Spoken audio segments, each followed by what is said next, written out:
If you were to ask someone to compile a list of iconic video game characters, it is more than likely that Mario would be ranked very highly. There's virtually no person on Earth who doesn't know who Mario is, whether they've played one of his games or not. That's how famous he is.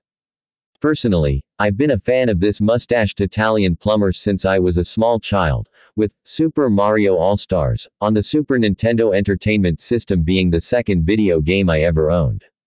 On that note, Mario's worldwide recognition has previously resulted in him venturing onto the big screen with 1993's live-action movie, Super Mario Bros. Though that film did poorly both critically and commercially, Mario's video game popularity remained as strong as ever, and now 30 years later Nintendo has brought their mascot back to cinemas with the Super Mario Bros. Movie, an animated feature packed with plenty of fanservice and action that fans are bound to appreciate. In terms of plot, the film is similar to the 1993 version, in that it is basically an origin story of how both Mario and Luigi came to be the Koopa-stomping, power-up-wielding brothers we all know and love today. Unlike the 1993 film though, this one feels much more in tune with the games that have been released since then. We see the siblings' humble beginnings in Brooklyn, trying but failing to run a plumbing company that local residents can count on. Of course, the brothers are not taken seriously due to their quirky attire, such as wearing hats with their first initials on them and white gloves to a profession that will obviously result in their hands getting dirty.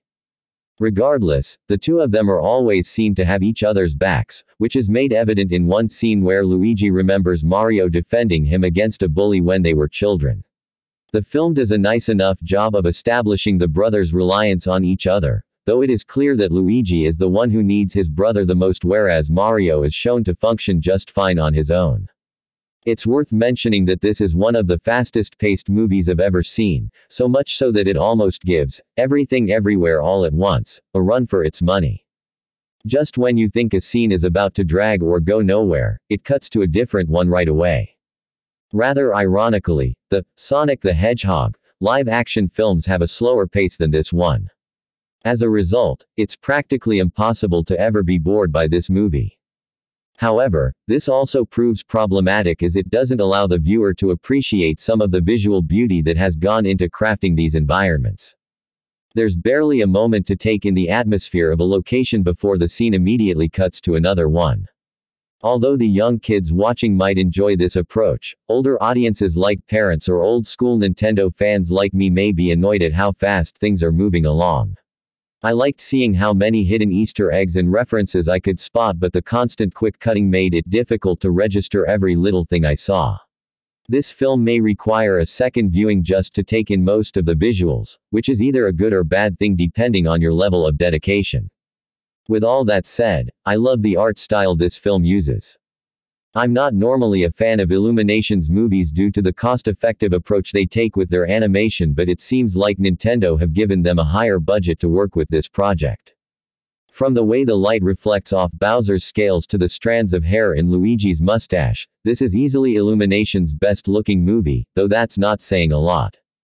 I just wish the film had spent more time establishing the ambience of places like the Mushroom Kingdom, as while it certainly looked great, we hardly feel like we're there long enough to enjoy it properly before the scene cuts away to something else. Regardless, even if you aren't fully immersed in a scene, there's still much to admire in how far both Nintendo and Illumination have gone to make sure this film looks as nice as possible. In spite of the controversy over his casting, I think Chris Pratt did a fine job voicing Mario, at least by mainstream film standards. Pratt plays Mario like a regular Italian-American man, with a deeply rooted love of his culture and an undying respect for his family. He deeply cares about his younger brother Luigi, and is determined to help anybody out no matter how complex the situation may be. Because of that, I found this Mario to be a lot more likable than his video game counterpart. Bear in mind that Mario has never really had much depth as a character in the game, so he was already kind of a blank slate to begin with.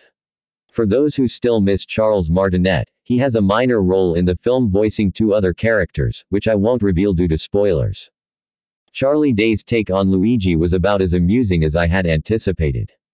Anybody who has watched Day on, It's Always Sunny in Philadelphia, will be aware of his comedic talents, and he translates this pretty effectively into Luigi's character. Days Luigi is nervous, dim-witted, and is often on the receiving end of many injuries, which mirrors not only Luigi from the games but also his always sunny character. What I took issue with is that he was reduced to being the object of rescue rather than the helpful sidekick to his brother that he should have been. Still, I couldn't help but love Days Luigi, as it reminded me why he's one of my favorite comic actors currently working.